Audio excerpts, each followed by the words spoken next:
my name is Lauren Gale, and I am the author of Confessions of a Recovering Drama Queen. And today I wanted to talk to you about self-love. I talk a lot about self-love and self-care and self-esteem. So what does that all mean? How do you love yourself? I'm glad you asked. So what does self-love looks like to you?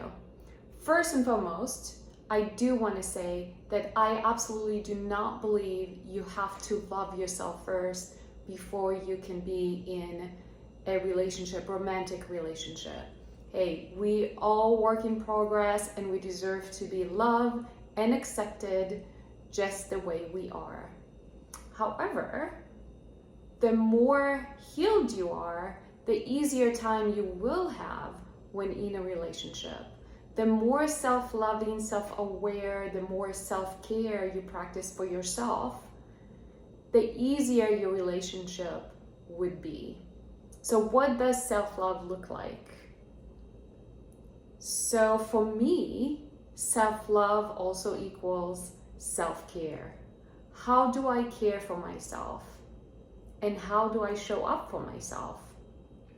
So you know how they say in the Bible, I think Jesus said that, love your neighbor as you love yourself? How about loving yourself as you love your neighbor? How do you care for your loved ones? How do you care for your neighbor? How do you care for your child? That's the way you should care for you. Do you talk to yourself lovingly? Do you talk to yourself like you would talk to your best friend? Or do you beat yourself up? Now, it's much easier to show up for yourself on your good days when everything's going well, when things are going your way. But how about showing up for yourself on your bad days, on your messy days, when you are angry, when you're feeling rejected or lonely, or when you are in pain? How do you show up for yourself then? Do you get frustrated with yourself? Do you beat yourself up? Or do you self-nurture? And what self-nurturing looks like to you? Sometimes self-love means self-care. It means giving yourself time to relax, to do absolutely nothing and be okay with it, to rest, to rejuvenate, or to feel whatever it is you need to feel. To talk to yourself in a loving, kind, compassionate way. To show up for yourself with grace. How do you show up for yourself? On your bad days, on your messy days. To be patient with yourself. The way you would like others to be patient with you. How do you want others to treat you? Try to treat yourself the same way.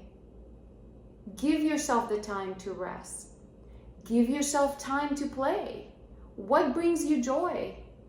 Take that time for yourself and do those things that bring you joy. Is it art? Is it music? Is it meditating? Is it being alone? Is it dancing? Give yourself that time to sing, to dance, or to do absolutely nothing.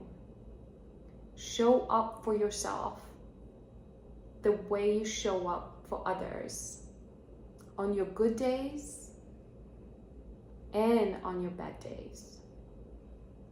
Self-love is the new black. So also, self-love means setting boundaries with others in a loving, kind way. When you don't want to do something, don't be afraid to say it.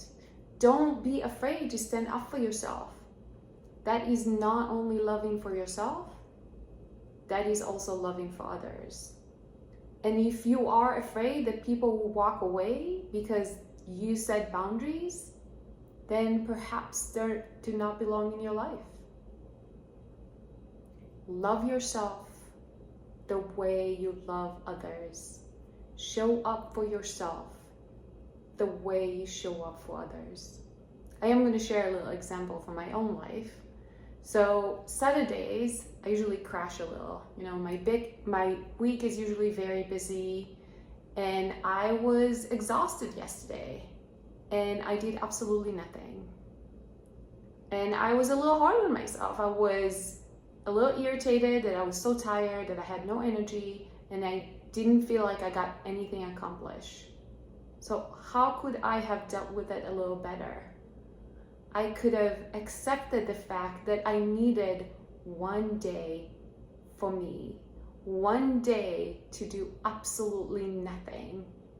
I often joke that God needed one day, I need two. Give yourself that time and show up for yourself with patience, kindness, compassion, and grace.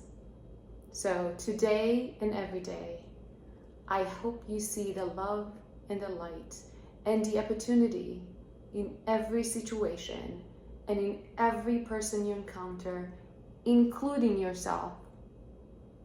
And I hope you choose love for yourself first and foremost, then for others. Namaste.